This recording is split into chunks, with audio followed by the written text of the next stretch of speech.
बिस्मिल्लाहिर्रहमानिर्रहीम, अस्सलाम वालेकुम।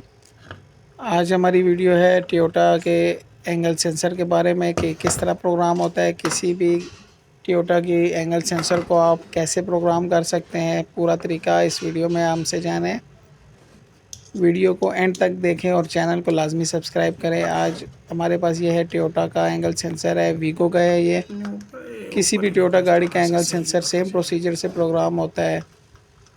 तो अभी हमारे पास ये वीगो का एंगल सेंसर है। अभी हम इसको खोलेंगे और हम इसको प्रोग्राम करेंगे। मुकम्मल वीडियो में है किस तरह प्रोग्राम होता है, किस तरह इसकी फ़ाइल हमने सेव करनी है और किस तरह हमने इसको क्लियर करना है, क्रैश को क्लियर करना है।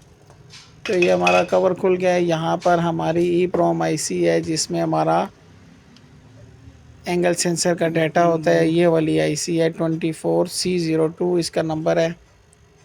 इसमें हमारा इस EEPROM में हमारा एंगल सेंसर का जो है वो डाटा होता है और इसको हम अभी हीट गन से उतारेंगे। हीट गन से उतार के फिर हम इसको अपने प्रोग्रामर के ज़रिए रीड करेंगे और वहाँ पर हम इसको क्लियर करेंगे। तो ये हम लोग हीट गन के ज़रिए उतारेंगे इसको। सबसे पहले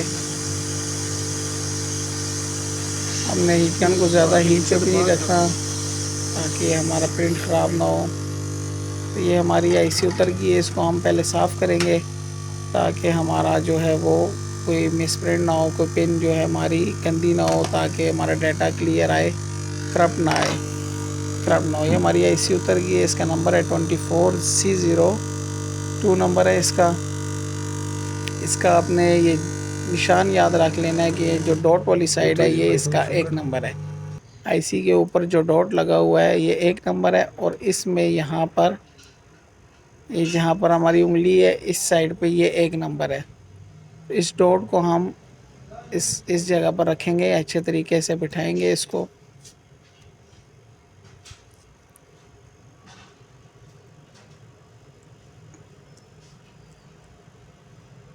इसको हम यहाँ पर बिठाएंगे और यहाँ हम इसको टाइट कर देंगे।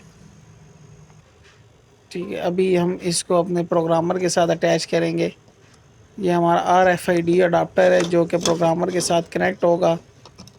ये हम इसको अभी लगा देंगे। अभी हमारी आईसी प्रोग्रामर के साथ कनेक्ट है। अभी हमारा रीड करने के लिए हमारा जो है वो मुकम्मल प्रोसीजर मुकम्मल हो गया। तो अभी हम अपना iPROG का जो है वो सॉफ्टवेयर ओपन करेंगे और यहाँ पर हम इसको रीड करेंगे।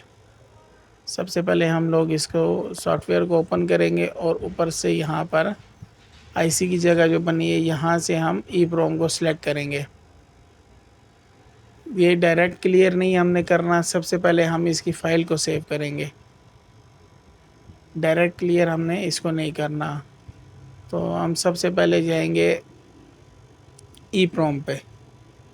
ये हमारे पास यहाँ पर EEPROM है। EEPROM से हम 24 सीरीज़ पे जाएंगे जो कि सबसे पहले नंबर पे है। यहाँ पर हम 2402 पे भी जा सकते हैं, 24C02 पे भी जा सकते हैं, किसी पे भी हम इसको रीड कर सकते हैं। तो हम लोग रीड करेंगे 2402 पे, सबसे पहले वाले पे हम इस पे रीड करेंगे। ऊपर से इसको क्रॉस करेंगे, हम इसको यहाँ पर रीड करेंगे तो ये हमारे पास फ़ाइल आ गई है। हमारे पास इस आईसी की जो है करप्ट फाइल है, जो डैमेज फाइल है, ये हमारे पास आ गई है। इसको हम सबसे पहले सेव करेंगे। सेव कोई भी फाइल है आप रीड करते हैं, राइट करते हैं तो सबसे पहले उसको सेव लाजमी करें। सेव उसको लाजमी है ताकि हमारे पास कोई क्रैश हो जाए, फ़ाइल करप्ट हो जाए तो हमारे पास ओरिजिनल फ़ाइल पड़ी हुई हो। तो इसको हम अपनी मर्ज़ी से नाम देंगे। हम इसको नाम देते हैं 2402 हाइलैक्स एंगल 2012 मॉडल का ये। तो अभी हम दोबारा डिवाइस पे जाएंगे। डिवाइस के ऑप्शन पे यहाँ से हम टोयोटा को सबसे पहले कार को सिलेक्ट करेंगे। कार से हम सेंसर पे जाएंगे।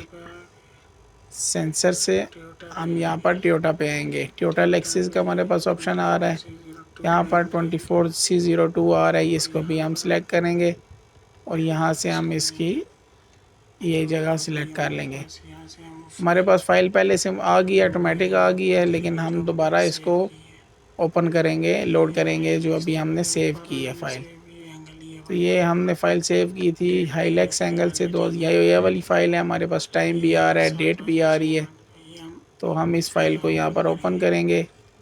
फाइल हमारे पास ओपन करके तो ये हमारे पास आप देख सकते हैं फाइल मुकम्मल यहाँ पर आ चुकी है। स्टीयरिंग एंगल की जो क्रैश फाइल है, जो हमारे पास इंटरनल ईपी रोम का एरर आ रहा है, वो वाली फाइल हमारे पास यहाँ पर आ चुकी है। तो यहाँ पर हम सबसे पहले चेक करेंगे इसको, डंप चेक करेंगे कि हमारी ये फाइल क्रैश है कि नहीं। ये क्रैश आ गया हमारे पास, क्रैश स्टोर इन डंप, इस डंप में क्रैश है। तो ये हमारे पास फाइल ये करप्ट है। अभी हम सिंपल यहाँ से इसको डंप रिपेयर करेंगे और हमारी फाइल आप देख सकते हैं चेंज हो जाएगी और ये खुद ब खुद क्लियर कर देगा। ये जो फाइल है ये हमारी, हम ऊपर से करेंगे डंप, क्लियर करेंगे, रिपेयर करेंगे, हमारे पास ये फाइल चेंज हो जाएगी। ये भी हम यहाँ से इसको प्रेस करते हैं, ये देख सकते हैं अभी हमारी फाइल भी चेंज हो गई है और हमारा रिपेयर ओके हो गया। यहाँ पर हमारी नई फाइल बन गई है जो कि ओके फाइल है। इंटरनल ईप्रोम का एरर जो है, सॉरी इंटरनल एंगल सेंसर का जो इंटरनल सर्किट का कोड है वो हमारा इधर क्लियर हो गया। अभी ये फाइल जो है हमारी ओके फाइल है, हाइलेक्स की फाइल है 2012। हमने इसको डंप के नाम से ही सेव किया है, हाइलेक्स से हमने लिख दिया है। तो अभी हम दोबारा वापस डिवाइस में जाके उसी जगह पर हम जाएंगे जहाँ पर हमने ई प्रोम से उसको रीड किया था। दोबारा हम इसी जगह पर जाएंगे, ई प्रोम को सिलेक्ट करके 24 यहाँ पर जाके जहाँ से हमने सबसे पहले आईसी को रीड किया था, इसी जगह आएंगे तो वही फाइल जो भी हमने सेव की है, ओके फाइल जो हमने रिपेयर की है, उसको हम यहाँ पर लोड करेंगे। ओपन करके हमारा काम सिंपल, इधर ओपन करके हम राइट करना है। उसके बाद हम उसको हम अपने आईसी में प्रोग्राम करेंगे और अपनी आईसी को उतार के तो उधर सीधा हम लगा देंगे जिस तरह हमने खोला। ये हमारे पास राइट का ऑप्शन, हमारी फाइल आ गई है, ये हमारी यहाँ पर 100% आ गई है। राइट करेंगे हम यहाँ पर तो दोबारा यहाँ पर हम राइट करेंगे तो आप देख सकते हैं यहाँ पर हम राइट चेंज कर सकते हैं, वेरीफाई भी कर सकते हैं। यहाँ से हम राइट करेंगे ओके, ये कह रहे do you want to confirm, तो हम कंफर्म में हम यस करेंगे तो हमारी ये लाइन ओपन हो जाएगी। यहाँ पर ये बाहर आप देख सकते हैं ये हमारी 100% हो गई है, सक्सेस हो गई है प्रोग्रामिंग। अभी हम सिंपल उस आईसी को अपनी वापस एंगल सेंसर पे लगाएंगे और हम गाड़ी में फिट करेंगे। हमारा कोड भी क्लियर है इंशाल्लाह। तो वीडियो अच्छी लगे लाइक करें, चैनल को लाजमी सब्सक्राइब करें और एंड तक देखा करें। कोई भी वीडियो हमारी एंड तक लाजमी देखें। शुक्रिया।